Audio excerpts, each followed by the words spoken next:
Welcome everyone to another episode of Just Saying Football with Jack and Sean. I'm your host Sean Gann, alongside my partner Jack and Nicholas. We're here to bring you news, notes, weekly updates, and game analysis of your favorite teams from around the league. Another chance, go check out our website, justsayingfootball.com. Follow us on Instagram at justsayingnogwjs for article and video updates. And don't forget to follow us on Spotify at Just Saying Football and have us in your ears for this week 12. Spotify. Get us in your ears. Get them in there. Right in them earbuds. All right, buddy. Thanksgiving was good. Meals were yummy. Everything was delicious. Completely filled, I'm sure, as everyone else is out there. Yeah. Let's jump right into our blowout games this Sunday for the Sunday Superflex when we have the Green Bay Packers making their way to Philly to take on the Eagles. Eagles are currently favored by -7, over under here of 45. It is Sunday night football. What are your thoughts going into this one? It's got to be one of our first primetime games that ends up in the blowout section. The reason is, I'm sure Philly is not too happy about their, they lost 2 weeks ago to Washington. Then they go against Indianapolis that they should have beaten. They only beat them by 1 point, 17-16. And now they got the Packers. The Packers are coming off of that loss last week. Even with the long week, I'm still leaning towards the Eagles at home. Yeah, I'm going with the Eagles as well. Well, what we've seen from the Packers is much improved. Obviously, especially from Christian Watson. You hope that continues to grow. The Eagles have insane depth right now across their line, signing guys like Linval Joseph, trading for Robert Quinn. They have just this insane depth. And the way they're playing in their secondary right now is great when you're going up against a Packers team that has a weak receiving core. This is an area, I think, for them to exploit. And like you're saying, this offense wants to get back on track. Last 2 weeks, a little bit uncharacteristic of them.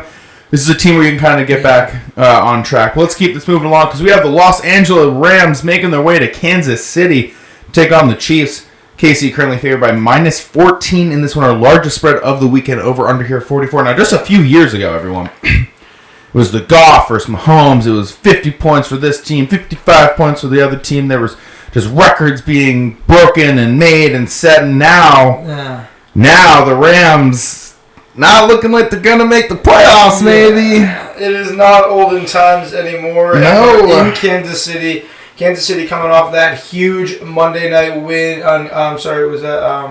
Sunday night win, yeah. Felt like Monday night. Sunday night win against the Chargers, the walk-off. Travis Kelce, did a great job last week. 3 touchdowns, 33rd game of over 100 yards. That breaks the record held by Rob Gronkowski. So, we'll have to have a debate in the offseason if Kelce is, maybe one of the best, is the best tight end or not of all time. We'll see how the rest of the season goes. But Kansas City blowout, man. I mean, even favored by 2 touchdowns. I even like that. The way I hate the Rams. I know. I mean, I think no Cooper Kupp. They just cut Darrell Henderson, which was a surprise move on their part. Cam Akers and Kyren Williams are going to be looking at them.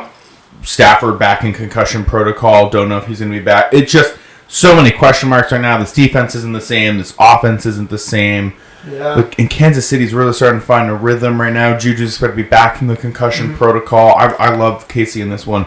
I would take the spread in this one, even though it's a huge one. I feel like there's something that could easily happen here and get like 17 points for Casey in a win over them. Yeah, that's realistic. I do think this will be like kind of a scrappy game. I think that this won't have the same game script as Kansas City played in Monday night, but there's not too many bright spots here. John Wolford, Bryce Perkins, those are just not guys that can step into the game and, play a guy like Mahomes. It's not like Andy Dalton stepping in for Jameis or, somebody like that. It's not like a veteran quarterback situation back behind Stafford. So I got to go with the Chiefs and the blowout there. I don't like the 44 because I don't think the Rams are going to score many points. That's so true. And also the Rams defense have allowed 27-plus points to opposing offenses the last 3 or 4 weeks, and now they get to go up against one of the best offenses. How the mighty have fallen. Literally just fell. It literally fell. It just fell right Not now. even have fallen. They rose up and fell. Within a matter of months. All right, speaking of high-flying offenses, we have a great one in this blowout category. Another blowout. Because the Houston Texans make their way to Miami to take on the Dolphins. The second largest spread of the week because the Dolphins are favored here by -12, 46-point over-under here. Davis Mills currently leads the league in interceptions. Tua has the highest passer rating. The tale of 2 lopsided quarterbacks, and I'm going with the Dolphins. Yeah, Dolphins out the gate for me. Miami -12. Absolutely. This is a game for Miami to really take advantage. Last week the Texans could not move the ball. Damian Pierce, was not able to get his stuff done. Brandon Cooks was shut down by that defense. Davis Mills in the first quarter had a pick 6. Another huge interception at the end of the game. We want to see. It's, Miami, they have the offense, the coaching, the defense there. They're looking great. Tua has yet to lose, and I would love to call it a trap game, but it's just not this one. No, not this one. Dolphins scoring 30-plus points in the last 3 straight games. Like you said, Tua, when he starts and finishes a game, Miami has yet to lose. Yeah. I love that stat. So let's move this into our meh game. Speaking of how the mighty have fallen, the Denver Broncos making their way to Carolina to take on the Panthers. Denver's favored in this one by -2.5 over under 35. Just a few years ago, this was the Super Bowl 50. That's what I mean by how the mighty have fallen. You had the it's weird a trend this week. Yeah, and Sam Darnold will be getting the start in this one. Another quarterback change for the Carolina Panthers. It's just every game with the Broncos in I hate, and this one is not any better. I am going with them. But I like what I've been seeing out of Carolina's defense. They're starting to step up in all the ways that we thought that they could be and have been the last year. Yeah. So I don't expect this to be a ton of points. I will happily take the under on 35. So happily. It's unfortunate that you look at all these games, even the Met games, they're low 40s, mid 40s, and you got a 35-point game. I mean, it's almost crazy because, like you're saying, if any other teams, maybe you would consider an over no matter what. But with these two teams, how can you? They're very unproductive. They don't really have many weapons. Denver is my pick this week as well. They're 2.5. I think that shows that they're probably going to have a close game, win by a field goal.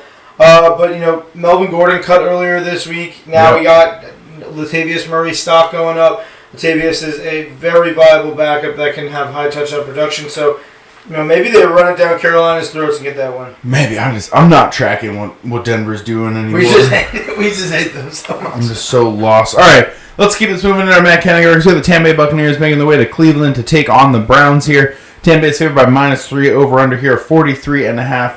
Buccaneers coming off the bye, Browns coming off the loss in Detroit to Buffalo. It sounds like such a weird thing to say, but it happened. Yeah. What are your thoughts coming in this one? Cleveland, not far away from he who shall not be named's return. Yeah. The quarterback, that guy. I mean, they are 3-7. I feel like if they were 5-5, we would be talking better. If they were 4-5, and if this was a winnable matchup, I would feel a lot better about them. Now, we're talking about the Tampa Bay Bucks coming off the bye. They did not look too good the last 2 weeks before the bye. However, they got the wins. They beat Seattle and Munich, and then they beat the Rams off that little walk-off in that disastrous low-scoring game. Tampa Bay, right now, 5-5, they're leading the NFC South. Tom Brady is not getting out of this year without getting to the playoffs, I think. The Falcons, we talked for weeks getting kind of up there. But Carolina, New Orleans, they are not threats to Tampa Bay. Tampa Bay knows that. I think they're going to take that mentality with them to Cleveland. Win. I also like them by 3. Cleveland, I think Tampa Bay, they got Rachaad White and Leonard Fournette to where they want. Rachaad White involved enough in the game. Leonard Fournette healthy enough to go into this game. I think that Tampa Bay can outrun, kind of Cleveland's game clock philosophy. So I'm going to go with them.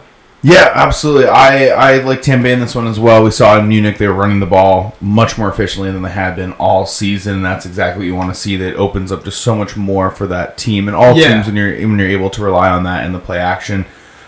Cleveland, I think Nick Chubb will keep them in this game for sure. But I think we've seen all that we can get from Brissett in this offense, and that's nothing against him.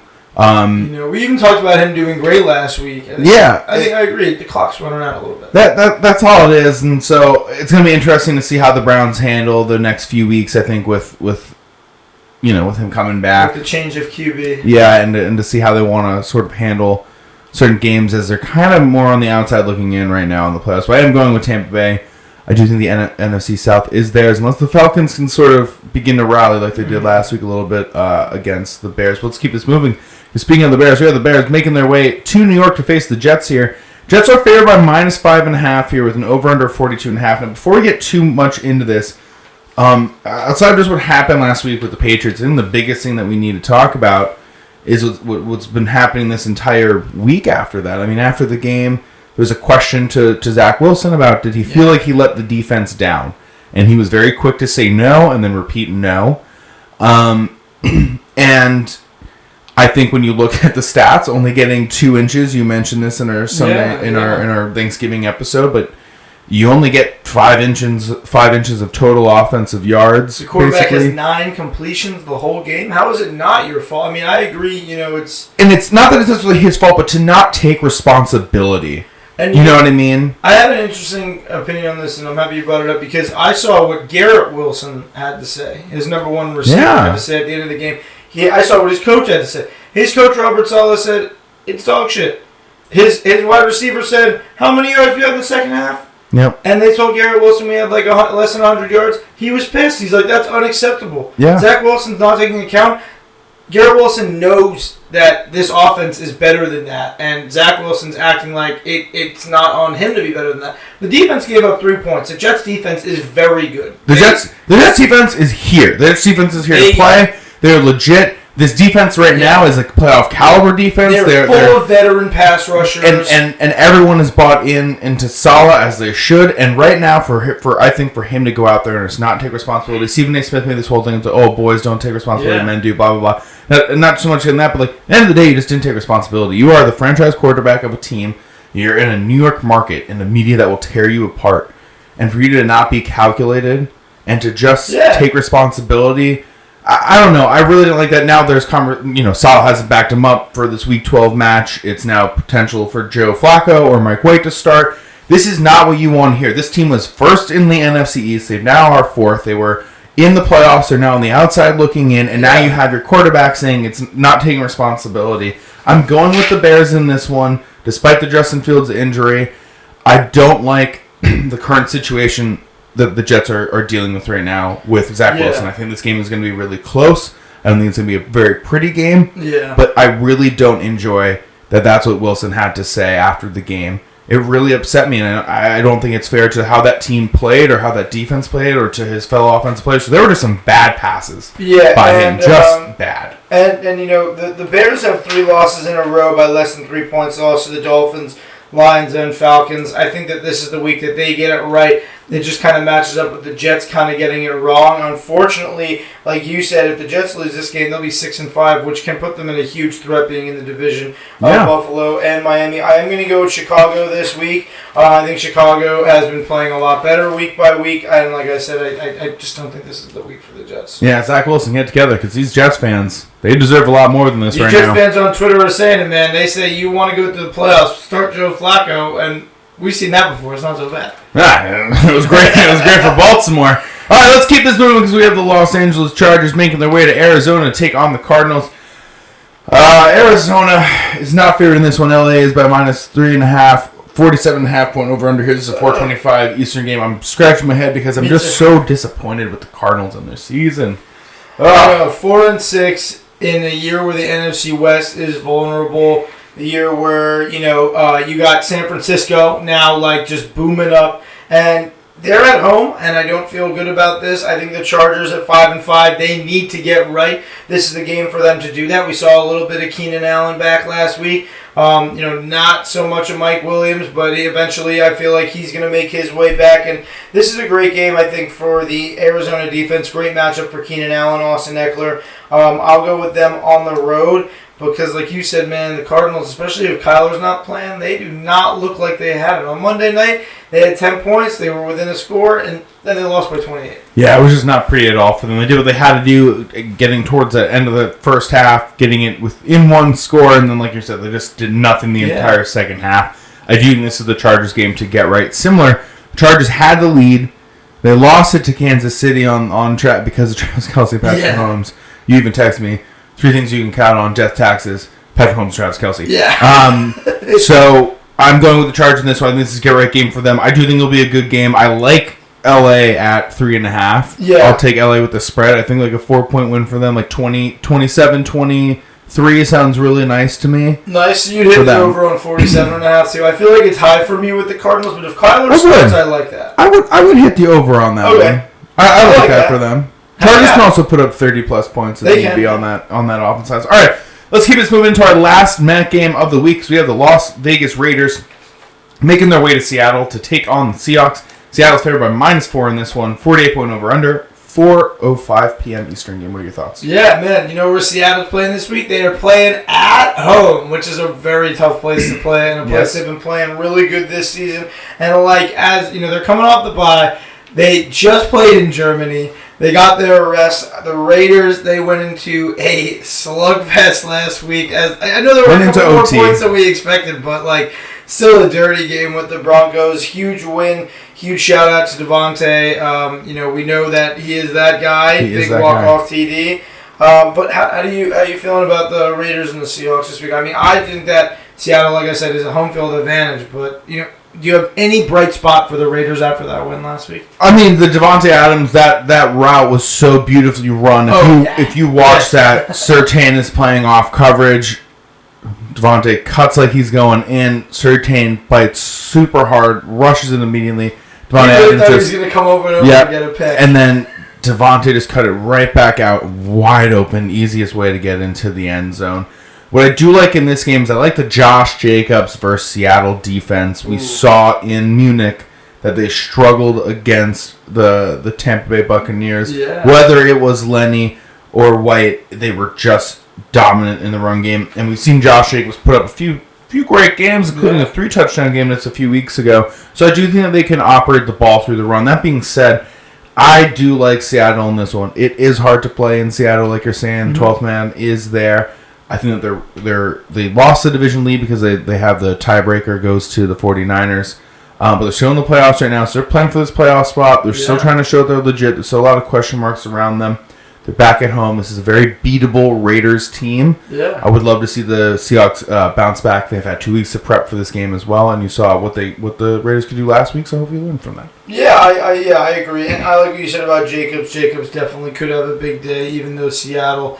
you know, like this is a 48-point line. This could be a very high-scoring game. I'll take the under. Really? Oh, yeah. For some reason, this seems like a trap under game. All right, I like that. Raiders keep opposition. It close. Yeah, Raiders keep it close. All right, let's keep this moving. So we have our good games of the week because we have the Baltimore Ravens making their way to Jacksonville to take on the Jags. Baltimore's favored by -4, 45.5 point over/under going into this one. What are your thoughts? Oh, man, this is going to be a very good defensive matchup. I think that both of these defenses over the last couple weeks have been playing great. Jacksonville coming off the bye and at home definitely gives them some sort of advantage after the way we saw the Ravens play last week for our only blowout game, which wound up being a very close game at home with Carolina. What happened in Baltimore last week? I don't know. That was so confusing because you get Mark Andrews back. You expect this offense to kind of keep going, and they just really just did. And again, maybe that's a testament to this Panthers defense that was so good last year and that we had been saying has all these great playmakers, J.C. Horn, Jeremy Chin, Shaq Thompson, list goes on and on and on. I like the Jags in this one. I think what we've seen from the Ravens is not what we've seen from old. They're not necessarily the same dominating team that they were just a few years ago. And the Jags at times have been able to keep games closer than you'd expect. I wouldn't be surprised if they get a win here. They are coming off the bye. They've had a little bit of extra time to prep for this. We just saw this Ravens team struggle against the Panthers. Now they got to fly down into Jacksonville. Yeah. I don't know. A surprise little good game. Surprise little win from Jacksonville. I like it. I'm going to oppose. I'm going to go with the Ravens. I think this week they're going to have some tough time. This is a really good defense in Jacksonville. Like you said, Josh Allen coming off the edge. He is very good with, spy, making sure that, quarterbacks don't really get a lot of running. I think the Ravens really are missing a lot of their, deep threats, outside of Demarcus Robinson and Deshaun Jackson, who are now the only healthy deep threats. They're not getting anything. Kenyon Drake, I don't think, is giving enough support to Lamar out there. Their offensive line's a little banged up. Baltimore by 4, I actually don't like. I'm going to take them, but I agree with what you're saying. Right now, the Jags are just fresh. They got a good running game, and they can use the formula of their all-purpose back in Etienne against the against the Ravens defense. I'm very interested to see how Christian Kirk, who we've been very on the bubble about this year against this Baltimore defense. A lot of targets, I think. A lot of targets. That's Trevor Lawrence's guy on a fantasy. A lot of targets. Don't know if there'll be a lot of completions. But always a lot of targets. Oh, I was wondering where that was going. All right. Let's keep this moving along. So the Atlanta Falcons making their way to Washington to face the Commanders. Washington is favored by -3.5. 43 point over under here. Commanders started 1-4. Yeah. They're now 6-5. Their only loss coming to Ron Rivera way right there. That is Ron Rivera way. Official starter is Taylor Heineke. They are sticking with him despite Carson Wentz coming back from injury, which I think is the smart move. They are facing a very depleted Falcons team because Kyle Pitts is on IR. Yeah, man. After the weeks and weeks of debating about how Kyle Pitts will do the rest of the season, unfortunately his season looking like it's over, which is a huge blow to Atlanta. You know, we were just talking about how Tampa Bay, if they win that game, they'll be 6-5. That'd put them 2 games ahead of Atlanta for the division lead, which would be huge. I do like the Washington Commanders at home here. The 3.5 line kind of suggests to me I feel like it'll be a close game, but I think they'll come up on top. They're really just doing great with Heineke. It kind of reminds me of that 2020 playoff run where, it seems like he's not going to win, and then he gets it done. He had that game in Indianapolis a couple weeks ago. I think the team really rallies and believes in him. And somebody else is coming back this week, I believe, who believes in him pretty heavily. And his name is Chase Young, the former Defensive Rookie of the Year, Pro Bowl player. He is back off of IR. I'm also going with Washington right now. I love the way this defense is playing. The offense, everyone's beginning to get involved. And again, the Falcons, were so depleted at this wide receiver core. Now they don't have Kyle Pitts. I like that a lot more for Washington. Do want to say the Cordell Patterson set the kickoff return touchdown record with 9, and he passes Josh Cribbs, former Viking first rounder. Shout out to him, Super Bowl winner with New England. Josh Cribbs, he passed him. Yeah, man. That's one of those things we never really thought would get broken. No, especially with the way that the kick return has changed and the kickoffs have changed to protect players. It's very seldom you see kick returns to begin with. Yeah. And then when you do see a touchdown, it's always so much fun. It's like the same in Madden. It very seldom happens now, it feels like, even in Madden. But then when it does, you're like, am I a god? I might be. He's definitely feeling that way this week. Oh, and rightfully so. But let's keep this moving because we have the New Orleans Saints making their way to San Francisco to take on the 49ers here. San Francisco's favored by -8, 42-point over-under here. This is a 4:25 p.m. Eastern game. 49ers are really dominant in Monday Night Football. Four touchdowns for Himothy Garoppolo, they were saying? Himmy Garoppolo? For Himmy Garoppolo, so Ayuk had 2, Kittle had 2. Himmy Garoppolo. Deebo Samuel ran for a touchdown.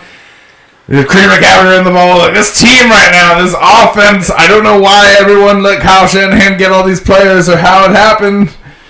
I don't know, man. They had a lot of fun. Incredible stuff. I mean, when we talk about the 49ers the last couple weeks, we've been imagining this offense in this way that it is. That McCaffrey is everywhere. That Deebo is running and receiving. That Ayuk is getting touchdowns. That Kittle is getting 2 touchdowns. And it's happening. The first one, that was a beastie play, man. That's what he does. He had a broken play. I'm like, no, he broke that play. And remember in fantasy, everyone was like, do you trade him? What do you do with him? This is why you keep him. This is why you keep him. When he plays to this level and when this offense, we forget about this offense, a lot of guys weren't healthy. And when they are all healthy, you got to watch out. I mean, they put up 38 points like it was nothing. Exactly. And just because the 49ers are always in the playoffs and doing well, we always forget those seasons, especially with Shanahan. Like, they're 5-4, but we know they got a deep playoff run coming. Yeah, and they always come with these injuries. Last few years under Kyle Shanahan, they have so many injuries, and every single year they do well. Someone's always injured, a major player, a key player is injured, and you know what? They say it doesn't matter, next man up, and we're there. I'm locking in with the 49ers. I loved what we saw from the Saints last week. Olave just running past the Rams was great.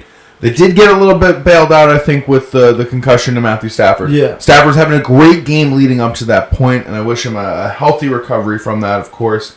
And that I do think that helped the Saints, though, a little bit. I love what the 49ers are doing. This offense is scary. This defense is solid. I think this is a very, very, very winnable game against the Saints. And by the way, Kamara, one of the best running backs in the league, only one 100-yard game this entire season, and that came Week 5, so it's been some time, and I don't think he's going to eclipse that this week. Yeah, I think that this is going to be a good game for Chris Olave, Juwan Johnson. Like, they're going to have to continue to get those guys involved. I actually streamed Juwan Johnson in a league last week. He had a big game. He's been great for the Saints. The one thing the Saints have been doing for me is really keeping games close this year. That's why I think it is a really good game, because there's a lot of elements to both these teams that make them good, and they're very different.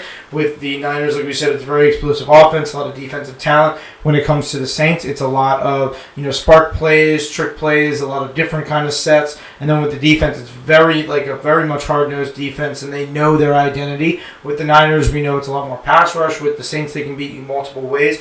But the Niners all day in this one. I think that like you said, everyone's going to get involved. This is going to be at-home game. They play really best at home. Yeah, they really do. All right, let's move this along into our game of the week, the solo dolo one. We have the Cincinnati Bengals making their way to Tennessee to take on the Titans. Cincinnati is favored in this one by -1. Over under here 42.5. Good news, bad news situation here for the Bengals. Good news. Jamar Chase is returning to practice. He is listed as day-to-day coming back from his hip injury. Obviously, they're not going to risk the star wide receiver. Bad news for them. Potential for no Joe Mixon. He is in the concussion protocol. It's a wait-and-see kind of situation. Although Samaje Perine, 3-touchdown performance last week, did well in his stay. Yeah, I mean, the Bengals just narrowly got past the Steelers last week. I feel like they won the game by a couple scores, but it really was a close game throughout. I think that Tennessee presents a way harder rushing threat. We talk about it every week, Derrick Henry, but big shout out to Treylon Burks last week, Austin Hooper. We've been saying that this Titans passing game needs support. They really did that last week, and with Henry getting 2 touchdowns a game, controlling the clock, we saw what they were able to do with the Packers. You go up by 10 as Tennessee, you continue to keep thriving. You keep moving the ball up. It's very cool to see this is a 1-point spread in Cincinnati's favor on the road. Tennessee was on the road last week. They came up as dogs. So how do you feel about Tennessee at home this week? I like them again. I was so happy to be wrong about that game. I will always be happy when I pick the Packers and I'm wrong. I will always take that and be happy about that. I'd love to see Austin Hooper getting involved last week. 2 touchdown performance from him. We also saw Treylon Burks, 7 reception, 111 yards. Yeah. This offense is very clearly better under Ryan Tannehill when it comes to passing. Yes. I love Malik Willis. I'm not saying that does not mean that he's not their future. But he was moved in a little. Yeah, and it was forced to. There was an injury. Forced to, he ended up going 2-1 in that time. Did what he needed to do. Got the wins. Played to the playbook that they were doing. He's clearly a project. Take a little bit of time. Nothing wrong with that. But I do think Ryan Tannehill is passing the ball a lot better for this team. I'm going to go with Tennessee. I think that between what Derrick Henry can do, what this defense can do, what Tannehill can do, and then get it done. They also lost to the Bengals in the divisional playoffs last year. So they're kind of coming into this game not only with a little bit of extra rest from their Thursday night game against the Packers, but a little bit something more to play with, a little bit more of a pride game also in this one. I expect them to show up. Definitely. I think that the Bengals do get this one done. I'll eat my words. I feel like, this is such a coin flip. I know Vegas really feels the same way with it being a -1 spread. -1 is, we never really get a lot of these.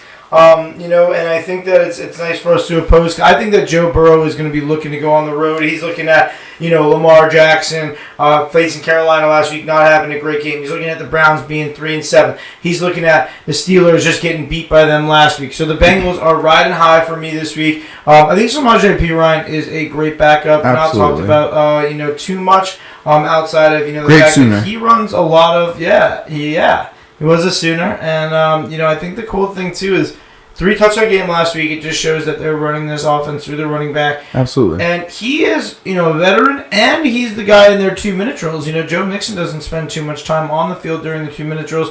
He's prepared. He's the guy who gets on the field, very low key. And if they can run the offense through him, as well as Chase being out there as kind of a prototype, and then you got Tyler Boyd. Tyler Boyd, I want to see more out of you, man. I want to see more out of Hayden Hurst. But T. Higgins, is probably going to be a huge X factor this week against Christian Fulton, Kevin Byard on the secondary. And Tennessee's dealing with a couple of defensive injuries. I know Simmons has been hurt a little bit, so I will go with the Bengals this week on the road. All right, I like it. That's all the time that we have. Thank you for listening. Thank you for tuning in. Yeah, thank you guys for checking this out. Hope you enjoyed the Thanksgiving episodes. Enjoy Week 12 and all the games that come with it. Monday night, Steelers Colts. We'll come at you with that on Monday. Enjoy the rest of your week, and thanks for watching. Enjoy.